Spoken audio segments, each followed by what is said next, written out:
Graças a Deus. Tome o seu assento. Tome o seu assento. Graças a Deus. Vamos para mais um dia de ministração. A sétima mensagem, oitava mensagem da nossa série Talmidim. Nós passamos 2 meses falando sobre Talmidim, discípulo de Jesus, do nosso Rabi, Raboni, um mestre dos mestres. Amém? Graças a Deus. Antes de iniciar a ministração, quero avisar aqui, você que vai para o encontro com Deus, a semana que vem, rápido, né? Muito rápido. Você vai hoje realizar o acerto lá na frente com a pastora Silvia. É isso, pastora? Isso. Se coloque de pé, pastora, por favor, para que todos te vejam. Olha lá, pastora Silvia. Você vai lá fazer o acerto com a pastora Silvia. Nós temos muitas pessoas na fila para poder ir ao encontro e não tem como por conta de vaga. Mas ano que vem você poderá ir. Olha só, hein? Ano que vem você vai estar no encontro com Deus. Obrigado. Vamos para a mensagem de hoje. 1 João, capítulo 2, verso 1 e 2.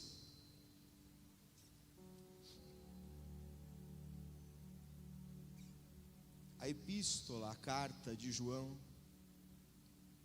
o evangelista, pastor na igreja de Éfeso, o João que foi preso em Pátmos. É sobre ele que nós vamos falar hoje, sobre o impacto que é o evangelho na vida de João.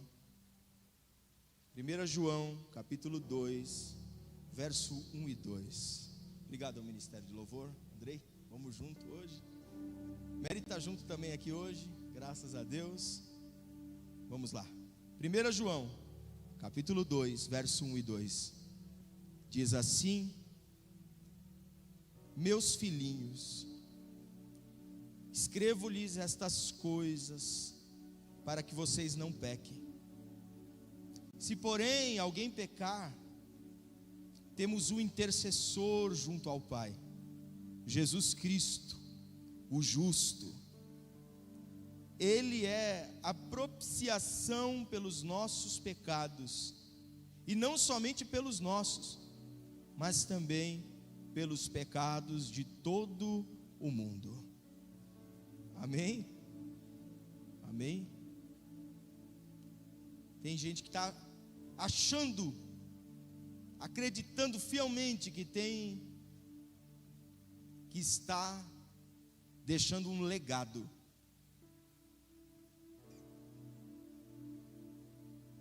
Para esse mundo deixar um legado é construir um bom nome. Para esse mundo o legado é construir um bom nome. Legado é ter uma empresa de sucesso para este mundo. É estudar, ter títulos. Isso é um legado. Deixar uma boa herança, né? Quem nunca sonhou em deixar uma boa herança para os filhos? É maravilhoso isso. Isso é incrível. Mas muita gente acha que legado se resume a deixar um pouco de dinheiro guardado numa conta para os seus filhos depois que morrer. Refletindo sobre herança é algo que só ativa depois da morte. É um prêmio cheio de dor. É um presente de lágrimas. Eu oro a Deus para nunca receber uma herança. E se receber, seja bem lá na frente. Mas tem gente, você sabe pelas notícias, que é capaz até de matar para receber uma herança.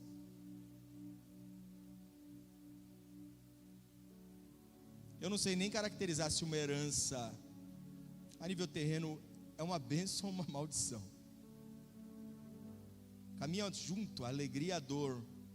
É um afago momentâneo. E tem gente que chama herança de legado. Deixei um legado para o meu filho. que eu tive uma empresa, estudei, trabalhei duro, deixei um carro, deixei um dinheiro na conta, deixei um seguro, isso é o legado. Tem gente que acha que está deixando um legado, só que só está deixando um rastro, nada mais. É um rastro que em pouco tempo se apagará. Salomão começa Eclesiastes dizendo exatamente isso. Ele diz: tudo é vaidade. A palavra vaidade aqui no original é vapor. Tudo embaixo dos céus é vapor. Deixei milhares de reais na conta, vapor. Deixei um carro, vapor. Deixei uma casa, vapor. Porque com o passar dos anos nada disso se sustenta, se evapora, não é firme. Legado vai muito além daquilo que você pode deixar materialmente. E o que eu quero falar hoje aqui é sobre construir um legado embasado naquilo que é rocha inabalável, que é o verdadeiro legado que nós temos que deixar para os nossos filhos.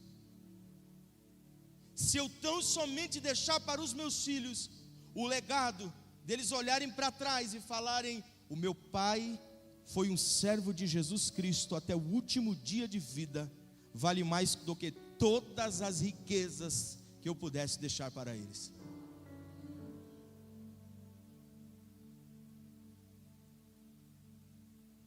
Quando eu falo isso, qual é o valor do evangelho na sua vida? É uma pergunta que eu te faço. Qual que é o valor do evangelho na sua caminhada, na sua família? Qual que é o valor do evangelho? Aonde você tem colocado Jesus em sua vida? Jesus é o centro da tua história ou ele é apenas parte dessa caminhada? E quando eu digo isso, é porque essa semana eu fiz um post que eu afirmei: eu parei de revelar, de dar revelações. Eudo caminhou comigo bastante tempo e viu muitas revelações. Foi um trabalhar de Deus maravilhoso na época. Mas quando a centralidade do culto não é o Cristo ressurreto, ele não é culto. Ele é um encontro de amigos, qualquer outra coisa. E o que estava acontecendo é que a revelação era a parte principal do culto. E se o dom atrapalha, ofusca a mensagem do evangelho, corta, cancela, anula. Porque a mensagem do evangelho vem em primeiro lugar. E no dia que não tiver mais nenhum dom, só existe um que precisa permanecer, que é o dom do amor. O dom do amor que está enraizado nos principais mandamentos: ame a Deus sobre todas as coisas e o próximo como a ti mesmo. Eu quero falar hoje com você algo sério. Você é talmidim de Jesus Cristo, o nosso Senhor. Eu sou um canal, apenas um canal mensageiro aqui, a compartilhar com vocês, e vocês me escutam por respeito, por amizade, por amor, também é mais amor. Mas nós somos discípulos de Jesus Cristo, nosso Senhor, aquele que é o último sumo sacerdote, que nos deu livre acesso ao Pai, o único caminho, aquele que estava no início com o Pai e também está no final de todas as coisas, que nos deu a vida eterna de graça, porque pela graça sois salvos por intermédio da fé, e isso não vem de vós, e isso é dom de Deus, é presente de Deus para você. E por que eu estou falando tudo isso? É porque Jesus precisa estar no centro do teu viver. E aquilo que está no centro é o mais importante. Se você passa um dia todo sem pensar em Jesus, provavelmente Ele está em outro lugar na sua vida. Se você passa um dia todo sem falar sobre a mensagem da cruz, provavelmente Jesus está em um outro lugar da sua vida. Jesus precisa ser o seu respirar, o seu acordar, o seu viver, o seu almoçar, o seu jantar, o seu trabalhar, o seu estar com os amigos. Fazer isso em memória de mim até que eu volte, não é ceia de culto de primeiro domingo do mês. Fazer isso em memória de mim até que eu volte. Sentou na mesa, é ceia, lembra do sacrifício, lembra da ressurreição. Aí você diz: mas ninguém aceita a minha pregação. Seja uma pregação. Você é a primeira Bíblia que muitos vão ler. Vão olhar para você e falar: ali está a palavra, ali está o Evangelho. Seja o Evangelho, para que não seja mais necessário palavras. e aí sim você estará construindo um legado inabalável. Jesus mesmo disse: sábio é o homem que constrói a sua casa, edifica o seu legado. Casa, construção, estrutura na rocha, e Cristo é a rocha inabalável que permanece. Sopra o vento, passam os tempos, vem pandemia, sai pandemia, mas o evangelho permanece intacto. Esse é o evangelho de Jesus Cristo. E por que eu li João, 1 João, lá a epístola de João? Esse João conheceu Jesus num dia que ele estava pescando com Tiago. Eu vou fazer aqui um acordo com você, eu vou contar a história toda no final, eu aplico tudo e nós recebemos essa palavra, amém? A história de João é linda. João meu Deus do céu, João é maravilhoso. O que tem Pedro de impulsivo, tem João de amável. Mas não era assim no começo. João estava com Tiago e o seu pai Zebedeu pescando, eles eram pescadores. E é interessante porque Jesus passa ali no mar da Galileia, e aí está Pedro e André pescando, e ele chama, fala: vem ser pescadores de homem comigo. Eles largam tudo e seguem Jesus. Continuam a caminhada, encontram mais um barco de pescadores, que era o barco dos Zebedeus, Tiago, João e o seu pai Zebedeu. E também era mais uma pesca frustrada, porque o problema da pesca não era uma questão demoníaca, era falta de peixe. Era uma época que estava em escassez natural. Então eles também estavam ali num momento muito difícil. Quando Jesus chama Tiago e João, eles seguem Jesus na mesma hora e decidem viver uma vida com Jesus. E eles começam a caminhar com Jesus, e é impressionante, porque o evangelho de João, ele vai trazer uma característica que nenhum outro evangelho traz. Mateus, Marcos e Lucas são evangelhos sinóticos, eles se parecem, eles trazem uma mensagem similar, mas João não. João, ele tem um objetivo de mostrar que Cristo é o Senhor, que Ele realmente é o Deus em carne. É um propósito diferente. Enquanto Mateus está falando sobre o discipulado humano de Jesus, Marcos está mostrando as dores, Lucas está relatando a questão histórica muito bem, com muito detalhe. Lá vem João dizendo: no princípio era o verbo, e o verbo era Deus, e o verbo estava com Deus. Ele está resgatando Gênesis, afirmando que Cristo é o Deus em carne. Enquanto Mateus está começando dizendo a genealogia humana de Jesus, João diz: no início ele estava com Deus e ele era Deus. É um João que conseguiu perceber o Deus em carne entre eles. É alguém que não precisou do Cristo andando sobre as águas. Em todo ato ele via Cristo, Deus ressurreto entre eles. Cada ensinamento, cada momento, cada milagre. E no decorrer do evangelho de João, ele vai posicionando os milagres para que cada milagre trouxesse uma mensagem de que afirmasse: esse Cristo é o Cristo ressurreto, é o Cristo que vem para salvar, para livrar a humanidade da morte. Porém, Tiago e João eram conhecidos como os filhos do trovão. Você acredita nisso? O João que deitou a cabeça no colo de Jesus eram impulsivos, é verdade, impulsivos. Eles eram raivosos, é verdade. Tem uma vez que Jesus foi passar por Samaria, e quando ele passou por Samaria, os samaritanos não receberam. Jesus mandou algumas pessoas na frente para preparar um lugar. Quando souberam que era Jesus, disseram: ele não, vamos receber ele aqui não. Lá vai Tiago e João e fala com Jesus assim: Jesus, quer que a gente manda cair fogo do céu e mata todos os samaritanos? É o João bonitinho que você falou: ai, que lindo João, o discípulo ao qual Jesus amava. É assim que ele era denominado. Mas no início não era assim. Ele falou: Jesus, quer que a gente manda fogo do céu e aí dizime esses samaritanos? E aí Jesus, eu vou até ler para você, olha só. E é interessante que isso não está relatado no evangelho de João. João escondeu, ele falou: não, esse não. Mas Lucas, os discípulos eram terríveis. Eram terríveis. Olha só o que Jesus responde para Tiago e João. Mas Jesus, voltando-se, os repreendeu e disse: vocês não sabem de que espécie de espírito são? Pois o Filho do Homem não veio para destruir a vida dos homens, mas para salvá-los. A palavra de Jesus para ele é dura. Os filhos do trovão. Como assim, fogo do céu? A que espírito você serve? Que está querendo matar os seus irmãos? Eu não vim para destruir, eu vim para salvar. Está umidinho. Ele me feriu. Ele me traiu. Ele me lesou. Ele tirou o que era meu. Ele não fez o combinado.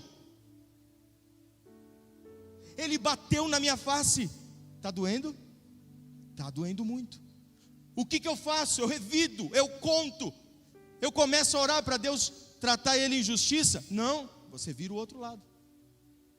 Está doendo demais desse, não consegue mais suportar? Tem o outro lado que aguenta mais um pouco ainda. Evangelho.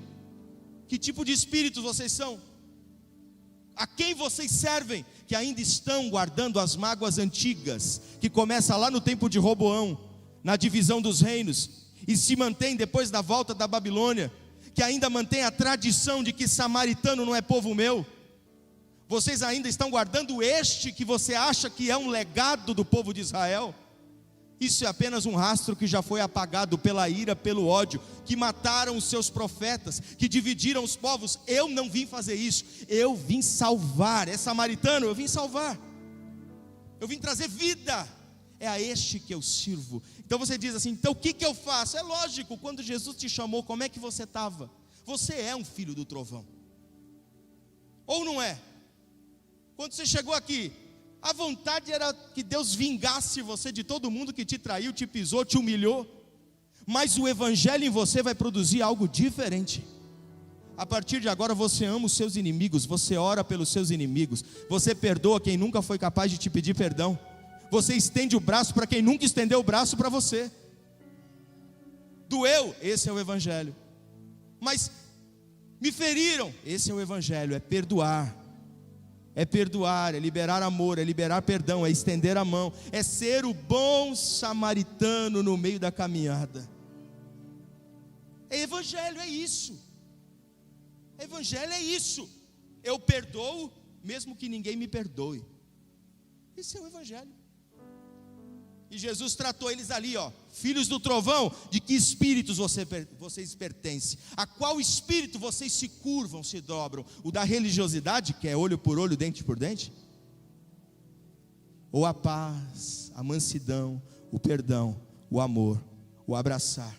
Sabe que a igreja atual, ela é muito mais próxima do filho do trovão do que do discípulo amado? Sabia disso?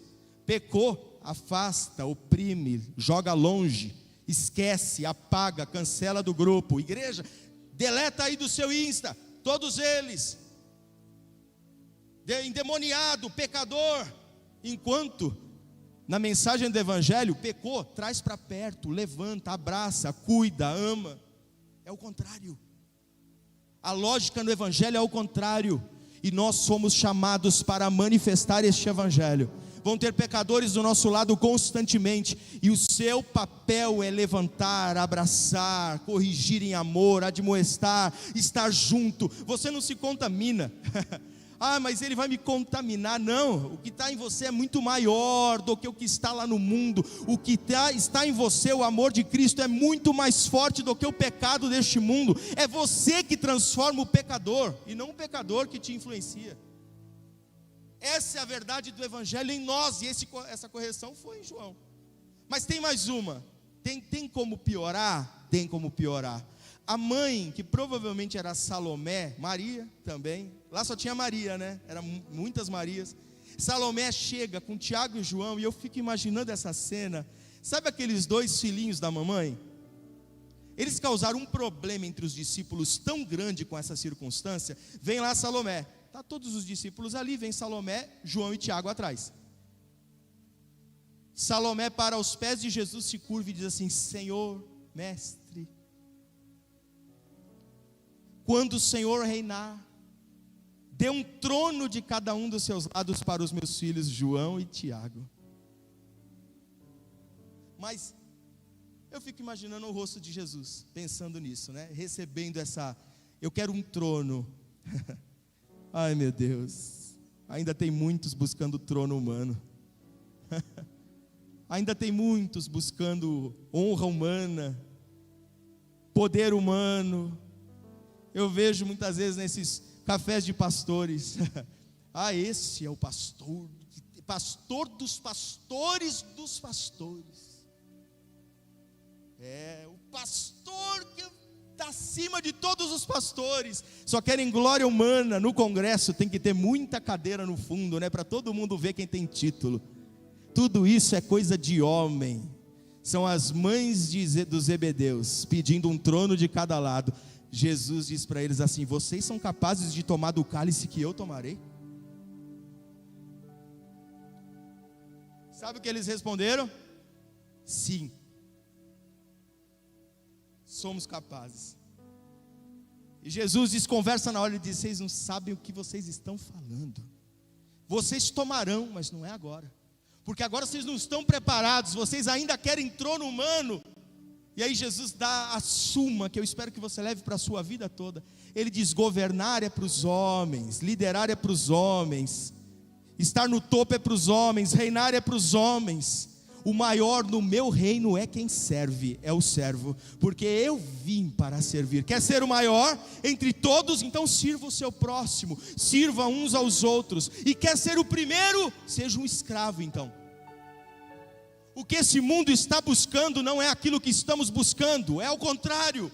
O mundo está buscando glória humana, poder humano, e nós estamos buscando o quê? Nós não podemos entorpecer a nossa mente com a busca da humanidade. Nós buscamos o amor verdadeiro, a paz que o mundo não pode dar. Você pode até ter vindo aqui buscando um milagre, mas agora que você sabe do verdadeiro evangelho, você entende que o milagre é um detalhe dessa história toda. Reinar, estar no poder, isso são coisas que passam. Eu não conheço um homem poderoso da história que permaneceu. Eles morreram, foram tirados, muitos deles se suicidaram, deixaram a sua própria vida. Mas o evangelho verdadeiro do amor tem passado de geração em geração em geração, e cada vez está mais forte entre nós. E eu tenho certeza que na nossa igreja esse evangelho vai tomar conta da igreja, vai tomar conta da tua casa, a ponto de você amar pessoas que você já tinha deixado, começar a ligar para parente que você já não falava mais. Ele se esqueceu de mim, mas você não se esqueceu dele. O evangelho não te deixa esquecer de ninguém pela caminhada. Ele te faz lembrar de todo mundo. Olha, pai, eu já não falo com você faz tempo, mas eu te amo, eu estou orando por você. Aí você diz: mas e se essa semente não florescer? Plante ao modelo do evangelho. Você lança a semente, algumas caem no espinheiro, algumas na terra árida, mas algumas caem na terra fértil. Esse semear é o modelo do evangelho. Eu semeio sempre, e eu semeio de manhã, à tarde e à noite, porque aí eu não corro o risco de pelo menos uma semente não florescer. Ao modelo do evangelho, ao modelo do evangelho. Trono é para homem, riqueza é para homem. Mas então quer dizer que eu não posso ter algum valor lá? Pode, lógico que pode. Você pode ter, mas as riquezas não podem te ter. O que está acontecendo é que muita gente só vem para uma igreja para dizer: Senhor, me deixa rico. Eu preciso ficar rico, porque aí eu vou ser feliz. Eu preciso casar, que aí eu vou ser feliz. Eu preciso ter aquele carro, porque aí eu serei feliz. Eu preciso ser reconhecido, porque aí eu serei feliz. A felicidade no evangelho é servir a todos. Essa é a alegria. Quando esse evangelho brotar no teu coração, vai vir frutos, que você vai ver que servir é a melhor coisa que existe. É a melhor coisa que existe, servir na mansidão, na paz. E aí Jesus disse: tudo isso aí é coisa de homem, mas no meu reino o servo é o maior. Jesus demonstra isso claramente quando ele lava os pés dos discípulos. Um rabi jamais lavaria os pés dos seus talmidins. E Jesus estava esperando e disse: eu vou lavar os pés de vocês. Pedro disse: jamais lavará os meus. Então você não tem parte comigo. Jesus se pôs como servo de todos, o servo sofredor, aquele que serviu ao invés de ser servido, aquele que tinha toda a glória, o rei da glória, veio para servir. E eu e você quer ser servido? num reino, num mundo onde o nosso Senhor foi crucificado, nós queremos reinar. Não está contraditório? Num mundo onde o nosso Senhor sofreu e foi perseguido, nós querendo reinar sobre homens. Aqui é ser perseguido para a glória dele, é chorar, mas saber que é bem-aventurado porque ele nos consola, é saber que nas nossas fraquezas somos fortes porque estamos nele, é saber que a nossa alegria e o nosso amanhecer é Jesus Cristo ressurreto, mas que ninguém pode apagar de nós a marca da salvação, ninguém pode tirar de nós o sangue derramado, ninguém, e por isso nós nos declaramos mais do que vencedores, não porque eu venci primeiro do que você, mas porque Cristo venceu por nós. Cristo venceu por nós. E esse João está nessa caminhada. Era lindo João, né? Mas quando ele começou, ele não era nada. Ganancioso, prepotente, odiava os samaritanos. E agora ele está se transformando. Jesus não chama ninguém pronto. Ele chama muitas vezes você despreparado na sua vida, no seu cotidiano. Muitas vezes veio aqui só para receber algo. Uma cura, um milagre, uma bênção financeira. Você veio aqui para isso. Mas o que eu estou te apresentando hoje está além de todas essas coisas. A hora que esse Cristo reinar e for o centro do teu ser, todas essas coisas vos serão acrescentadas. Isso aí vai ser detalhe. E essas outras coisas, isso aí é tudo detalhe. Alguém já passou alguma dificuldade financeira aqui? Alguém já passou alguma dificuldade? Na live aí, se eu pedir para digitar amém, travo os comentários, de tantos comentários. Quem nunca? Quem nunca passou uma desilusão? Quem nunca? Você já passou uma crise antes de Cristo? É um desespero mortal. Depois de Cristo, você tem onde reclinar a cabeça. Como é bom de madrugada ter com quem falar, com quem orar. Sabe quando você entende que a oração ela foi escutada? E não porque o milagre aconteceu, mas porque a oração te transforma. E aí você ora naquela noite, naquela angústia, e daqui a pouco você sente aquele refrigério, saber que existe um Deus fiel que nos escuta e nos ouve, que está do nosso lado e não nos deixa se não temos nada a entregar. João foi nessa caminhada, e agora, depois de tudo isso, eles começaram a mudar. E João fez parte do círculo de amizade mais íntimo de Jesus. Você viu? Isso eu quero falar para você. Você diz assim: eu nunca serei íntimo assim. Se João se tornou um dos íntimos, não importa quem você foi, mas quem você vai ser a partir deste evangelho. Não importa quem você foi, seu passado, o passado de João também não era bom, impossível, queria a morte dos samaritanos. Mas agora na caminhada, Jesus falou: você agora é amigo pessoal. Monte da Transfiguração é algo extremamente importante ali. Quem está lá com ele? Pedro, Tiago e João. Getsemane, quem está lá? Pedro, Tiago e João. Círculo íntimo. Coisas que Jesus só dividiu com quem era íntimo dele. Existiam os 12, existia o círculo íntimo. Os amigos, aqueles que estavam junto em todo o tempo. Foram aqueles que Jesus decidiu falar: amigos, estejam comigo porque a minha aflição é grande. Jesus decidiu dividir isso com eles. Foi esse João agora, na hora da ceia, está mais perto de Jesus. E é engraçado isso, eu acho incrível isso. Porque quando Jesus diz assim: um entre vós irá me trair, Pedro faz um toque de olhar para João. Faz assim, pergunta para ele. Olha que parece até uma coisa normal assim entre nós, né? Porque Pedro não ia falar nada. Eu acho que ele já tinha abusado da cota dele. Mas ele sabia que se João perguntasse, Jesus responderia. E aí João deita a cabeça no peito de Jesus assim. Nem parece mais o mesmo João impulsivo, né? Que queria ver a morte dos samaritanos, né? Agora é o João que descansa. Quem vai trair? Entre nós, um dos 12 amigos é falso.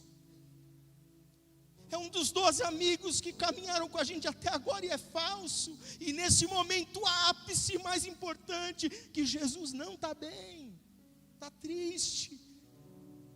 Começou a ministrar umas coisas estranhas, dizendo que é chegada a minha hora, ninguém está entendendo nada, e agora tem um traidor ainda. Que caminhada de João, olha só. E agora João vai para o ápice. E o ápice é que quando Jesus é crucificado, só um discípulo permanece lá do lado dele. Quem é? João. Aos pés da cruz está lá João. E diz que Jesus está crucificado e ele observa, ele vê sua mãe. E quando ele vê Maria, sua mãe, ele diz assim: ei, mulher,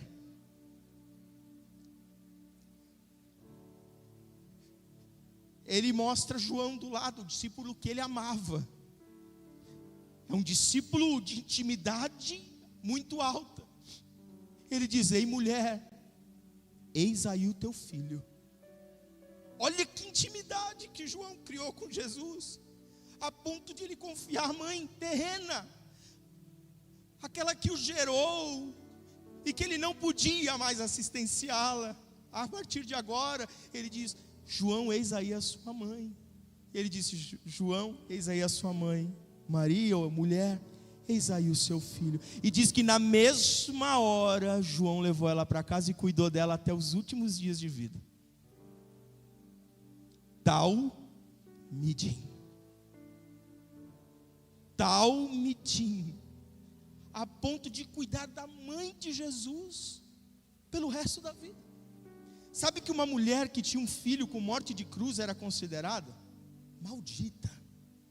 Cadê José na história? Provavelmente morreu.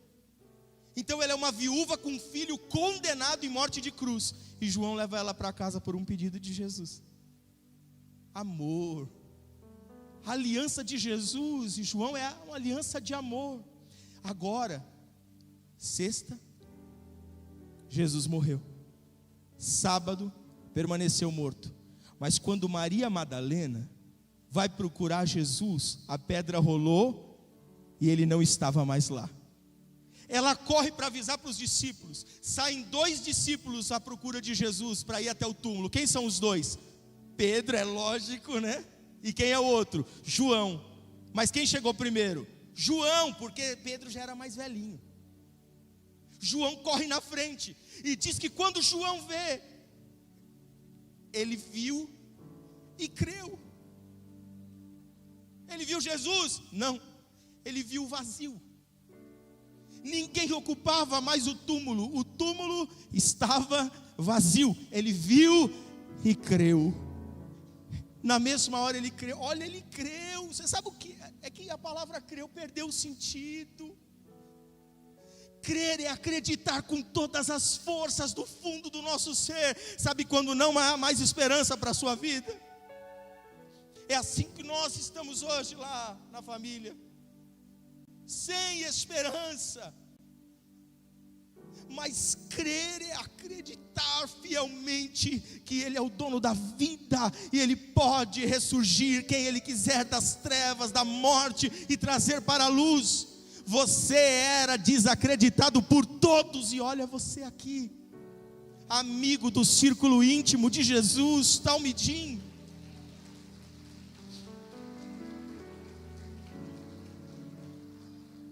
A pedra removeu, ele viu e creu. Porque quem crer e for batizado será salvo. Quem não crê será condenado. Acreditar é uma característica essencial do cristão. Não importam as circunstâncias, eu creio. Não importa se eu fracassar, eu creio. Porque eu não creio só na minha vitória. A minha vitória não é o momento. A minha vitória é muito maior do que tudo isso. É muito maior do que tudo isso. nem a morte, nem a vida poderá me separar do amor de Deus que está em Cristo Jesus. Essa é a minha vitória. Essa semana, vendo um biólogo falar, ele falou, não tem lógica uma abelha se defender, né? Porque quando ela pica, ela morre. Ele falou, ela não pica para salvar a própria vida, ela pica para salvar a colmeia. O propósito dela é muito maior. E aqueles que creram são aqueles que são capazes de dar a própria vida pelo Evangelho. Por aquilo que é muito maior do que eu, do que você, do que o nosso tempo.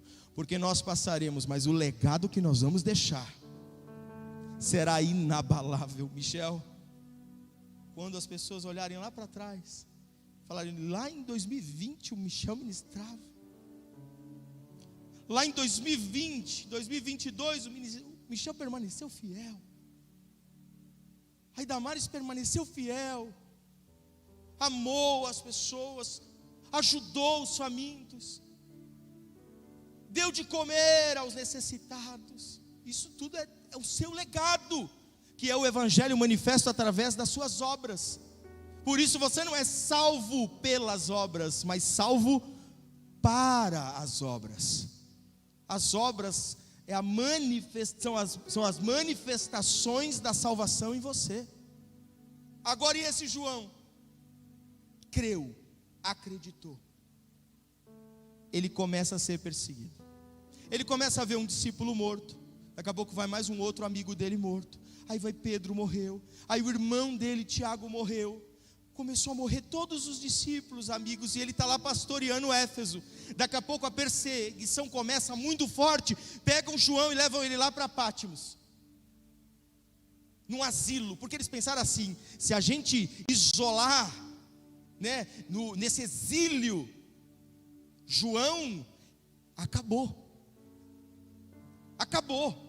Lá em Éfeso é fácil, porque Éfeso tem liberdade de expressão cristã, é tranquilo. Mas se a gente colocar ele em Pátimos, que só tem maluco, reformados de guerra, ou que fizeram crimes políticos, ele jamais vai receber nada, ele jamais vai falar nada. Mal sabiam eles que ali João receberiam as maiores visões, aquelas que ninguém poderia receber, eu acho que mais do que João. João se tornou um discípulo amado, mas quando ele chega ali, e é interessante porque há um contraste, porque quando João está lá aos pés da cruz e ele olha Jesus, ele está vendo um homem doente, um homem fraco, uma carne doente, rasgada, sangrando, cheio de dor, sofrendo. E agora, quando ele vai lá para Apocalipse, o Cristo que ele está vendo é aquele que ele creu. É o Cristo ressurreto em glória, o Cristo que reina, que resplandece. Quando ele tem as visões, o Cristo já não é mais o Cristo da cruz. O Cristo sofredor é o Cristo vitorioso em glória. É esse Cristo que vai se revelar a ele. E ali ele tem as maiores mensagens às 7 igrejas. E começam as revelações. E antes que você pense que eu estou falando sobre fim do mundo, eu não estou. Eu estou falando sobre aquilo que irá acontecer, seja hoje ou daqui milhões de anos, não importa. Cada dia menos é um dia menos para a volta do nosso Senhor. E por isso eu estou tranquilo. Se eu vou morrer nessa geração ou ser arrebatado, não importa. Porque eu já sou salvo em Jesus Cristo. Eu não vou para a vida eterna, eu estou na vida eterna. Eu sou salvo, eu não serei salvo. Então o dia que ele virá para mim, eu não sei. O dia que ele virá, é lucro. Eu estou indo para a vida eterna. Enquanto isso, eu vivo Cristo. É isso. E lá está João em Pátimos, na ilha dos loucos, na ilha perversa, na ilha da maldade, no lugar mais terrível que fica hoje, localizado próximo à Turquia. E começam as revelações. Mas o capítulo 19 de Apocalipse vai mostrar o contraste entre o Jesus da cruz pedindo: eu não tenho mais como cuidar dela, cuida para mim agora. Ele vai aparecer em glória. Eu quero ler para você. Eu quero ler para você entender a profundidade desse texto. Vi o céu aberto, começa assim: vi o céu aberto, e diante de mim um cavalo branco, cujo cavaleiro se chama Fiel e Verdadeiro. ele julga e guerreia com justiça. Eu vou explicando algumas coisas, lembrando que justiça não é ira, a justiça do Senhor é em amor. Seus olhos são como chamas de fogo, e em sua cabeça há muitas coroas, e um nome que só ele conhece, ninguém mais, e está vestido com um manto tingido de sangue. Esse tingido é marcado de sangue, tá? É um manto de sangue. E o seu nome é Palavra de Deus. Lembra como ele começou o Evangelho de João? Lembra como ele começou a primeira epístola de João, capítulo 1? Que ele é o verbo, ele é a palavra. Os exércitos dos céus o seguiam, vestidos de linho fino, branco e puro, e montados em cavalos brancos. De sua boca sai uma espada afiada, com a qual ferirá as nações. Ele as governará com o cetro de ferro. Ele pisa o lagar do vinho do furor, da ira do Deus Todo-Poderoso. Em seu manto e em sua coxa está escrito este nome: Rei dos Reis e Senhor dos Senhores. Que João viu no Apocalipse, ninguém aqui viu, a não ser aquela pastora que chapinha é pecado, calça é pecado, maquiagem é pecado. Aquela lá já viu muito mais que todo mundo, né? Meu Deus. Que João viu? Eu nunca tive uma visão dessa assim nesse nível. Alguém já teve aqui? Nem vai ter. Nem eu. O propósito ali é muito específico. Muito específico. É algo com João. Um João que agora está velhinho, 90 e poucos anos. Nós estamos falando aí de 90 depois de Cristo. Nós estamos falando de um João que não é mais o menino discípulo de Jesus, porque ele era o mais novo entre os discípulos. Agora só sobrou ele, não tem mais nenhum discípulo vivo. Todos foram mortos como mártires. Morreram por aquilo que eles acreditavam que é o Evangelho. E agora ele está vendo os céus abertos, o cavaleiro no cavalo branco, com roupas brancas como os olhos de fogo, os cabelos brancos como a neve. Agora ele está vendo um homem reinando, na sua coxa escrito Senhor dos Senhores. É o mesmo Jesus da cruz, só que agora glorificado, se mostrando a ele. Ele vê os céus abertos e ele começa a ter revelações sobre o que estava acontecendo e o que iria acontecer. Ele começa a falar que ele viu novos céus e nova terra, nova Jerusalém, coisas que a gente ainda não viu e que só veremos no dia do arrebatamento. São visões extraordinárias, algo que ninguém viu, revelações que ninguém recebeu em toda a palavra. Pode pegar qualquer profeta, Ezequiel, Elias, Amós, Joel, Ageu, qual outro profeta você quer? Nenhum deles chegou próximo da visão do Messias ressurreto e glorificado. Nenhum discípulo viu isso, nem Pedro, a pedra fundamental, ao qual Jesus disse: eu confio em você, arrebanha as minhas ovelhas, o meu rebanho, cuida, pastoreia os meus filhos. Nem Pedro não viu. Pedro teve outras visões, mas como essa ninguém viu. João se tornou um homem especial e ele começa a mandar essas cartas, e as pessoas começam a falar sobre isso. Espera aí, esse João está num outro nível, porque quem começa a se aproximar verdadeiramente do Evangelho e começa a ter a renúncia deste mundo, começa a viver outro nível de realidade, começa a orar com uma fé extraordinária. Eu já vi fé extraordinária ressuscitar morto. A nossa fé tem poder de mover montanhas verdadeiramente. Já vi câncer ser curado. Nós tivemos o milagre da Valentina, né, Valentina? Este mês dentro da nossa igreja nós oramos como igreja e o milagre aconteceu. Nós temos outro milagre que vai acontecer hoje, e nós vamos contar sobre esse milagre semana que vem. Eu creio, eu acredito, e eu sei que é verdade, porque eu vivencio isso. E quando João começa a contar o que ele viu, o que ele sentiu, o que ele presenciou, e as igrejas começam a espalhar isso, todo mundo queria fazer uma cópia. Manda para Éfeso, manda para as igrejas, manda para lá, e todo mundo: meu Deus, esse é o João que era o evangelista, o filho do trovão, o discípulo que ele mais amava. Agora já era o João da revelação. É o João do Apocalipse. É o João que viu o que ninguém viu. É o João que foi preservado para que o Senhor mostrasse a ele o que ele não ia mostrar a ninguém. É assim que termina o Evangelho de João. A perseguição passa. Presta atenção agora. Mi maior. Presta atenção. A perseguição acabou. Nós vamos liberar João da ilha de Patmos. Patmos deve ter sido muito difícil para João, fisicamente. Patmos era assim, você é enviado para lá para morrer, era muito difícil. Mas espiritualmente foi incrível para João. E agora João, com 90 e poucos anos, ele sai lá de Patmos, e agora ele volta lá para Éfeso, e continua ajudando, não é mais pastor de Éfeso, agora ele vai ajudar. Mas quem não queria ouvir a pregação de João? Imagina só, João voltou de Patmos, e depois de todas essas cartas sobre revelações incríveis que ele viu, João chega para pregar aqui na restauração. Como é que você fica? Imagina João subindo aqui, meu Deus, 95 anos. Tinha uns pastores que eu conheci na minha história que já faleceram, 90 e poucos anos. Ele subia, ele nem falava mais direito, mas ele subia ali, a presença do Senhor caía. Foi uma vida dedicada ao Evangelho. E lá está João subindo de novo na igreja de Éfeso. Ele começa a escrever umas cartas.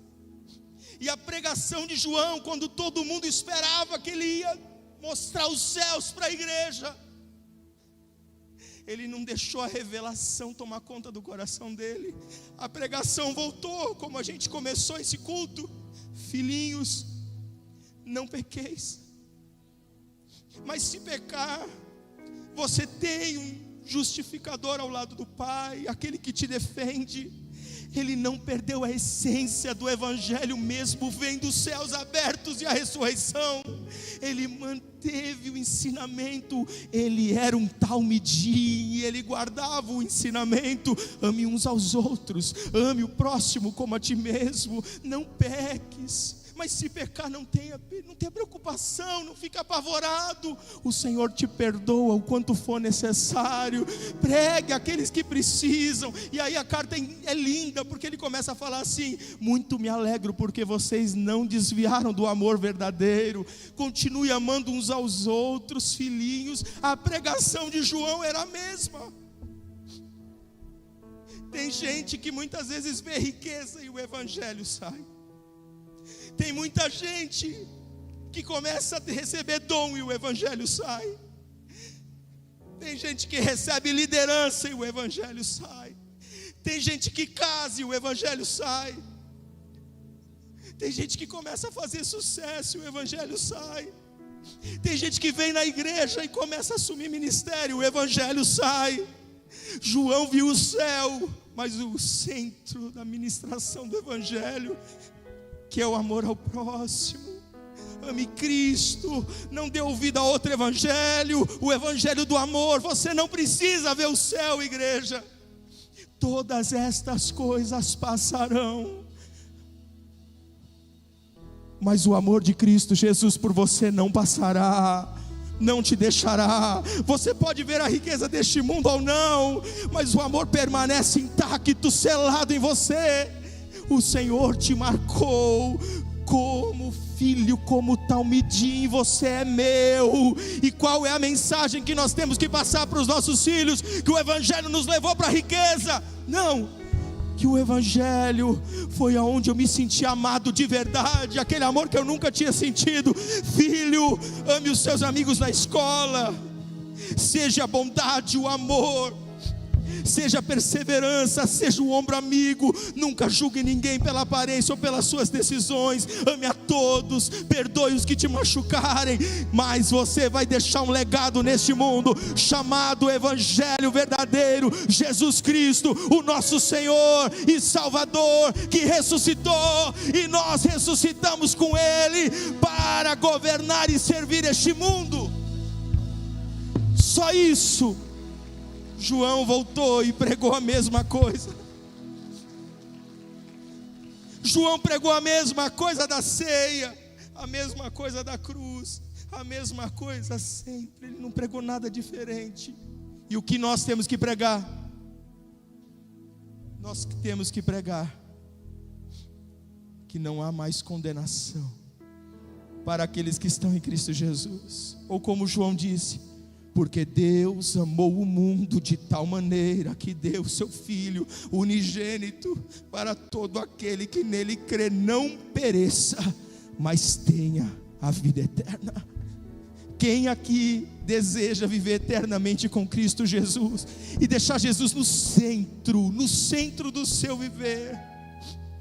Mesmo que você veja o céu, você não vai se corromper. Mesmo que você tenha todos os dons, você não vai se corromper. Mesmo que você seja aplaudido pelos homens, você não vai se corromper. Quando você voltar dos dias de revelações ou de glória deste mundo, quando você subir para pregar, todos podem esperar que você revele o céu. Você vai subir e vai pregar: ame uns aos outros, esteja em amor, respeite o próximo, ore pelos seus inimigos, ame eles, perdoe os que te traíram, que te ofenderam, porque o Senhor te perdoou. Permaneçam, filhinhos, pois a vitória é certa e já está reservado para nós. E Ele é fiel para garantir e guardar o nosso depósito até o último dia. Quem acredita nesse Jesus, e quer Jesus no centro da sua família, da sua casa, dos seus negócios, porque tudo é para a honra e glória do nome dEle, e nós serviremos a Ele verdadeiramente, como servos, como escravos do Senhor. Nós nos entregamos como escravos. Quem quer se coloca de pé no lugar e diz: eu quero. Quem fala: é a primeira vez, eu quero aceitar esse Jesus, é a primeira vez, já levanta e diz: eu quero. Se você quer se entregar, você já está aqui vindo há anos. Se você é pastor aqui hoje, chega e diz: eu quero, servo, apenas servo e nada mais. Apenas servo e nada mais.